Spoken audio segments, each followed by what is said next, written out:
ఆ రంగమ్మ ఎలా ఉంది చూడు. ఎలాగా? బేబీ ప్రాణేశ్వర ఒక్కసారి అవును మరి కొంత సౌభయంగా ఉన్నది కదా.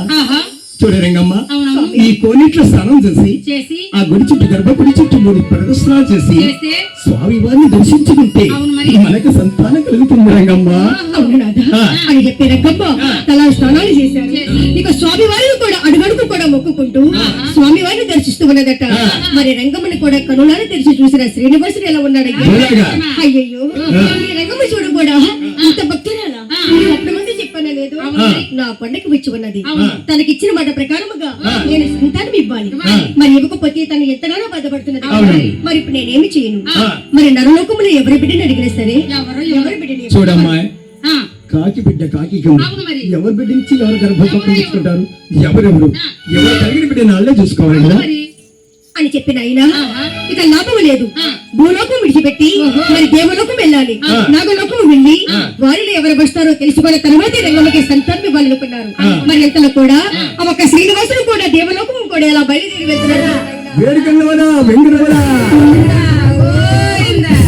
ఒక శ్రీనివాసుడు ఎలా ఉన్నాడు నాయన. ఒక శ్రీనివాసుడు కూడా నాయన వృద్ధ బ్రాహ్మణ వేషాడు.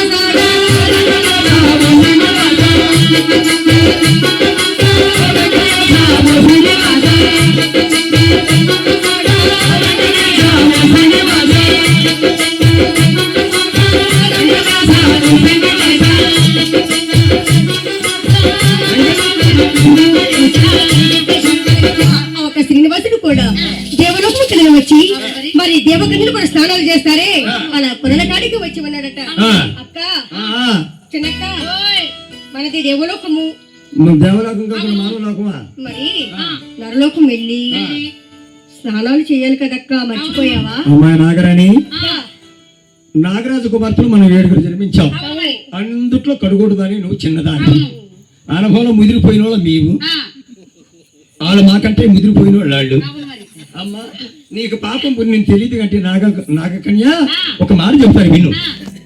భూలోకంలోకి మన మానవుల చేత పూజింపబడాలి గాని మనం దేవతలుగా నిలవాలే గాని మానవ జన్మ ఎత్తకూడదమ్మా.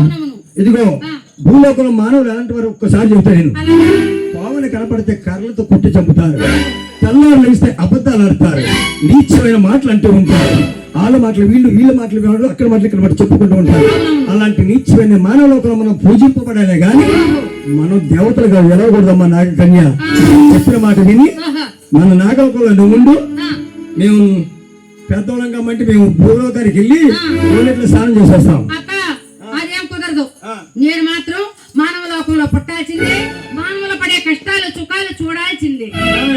నువ్వు కానీ మానవ లోకం పుట్టావనుకో అక్క అక్క ఏంటి నేను మానవ లోకంలో పుట్టాల్సిందే. మానవ లోకం కాదు, నువ్వు పుట్టావంటే మానవులు కూడా ఒక్కరు కూడా పూజలు చేయరమ్మా.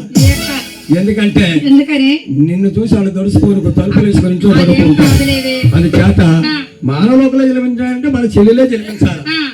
అమ్మాయి నాగరాణి ఇలా రామ్మా. అమ్మా మానవ లోకంలో మానవ కన్యగా జన్మించాలని కోరుకుంది కాబట్టి సమయంలో వెళ్దామని అందరూ భూలోకానికి వెళ్ళి తటాకలో స్నానం చేసి అందరూ కూడా తనక స్కూల్ కోసుకొచ్చుకున్నారండి. నువ్వేం చేస్తావు? నేనేం చేసేది ఉందమ్మా. అందుట్లో మొత్తం ముదిరిపోయింది. నేను ఒకటే మూల కూర్చుంది. నేనేం చేస్తే మూల కూర్చోటమే. ఆ విధముగా మరి 7 దేవకన్యలు కూడా మరి కొనల కాడికి స్నానాలు చేయడానికి ఎలా వెళ్తున్నారు చూడు మిత్రమా.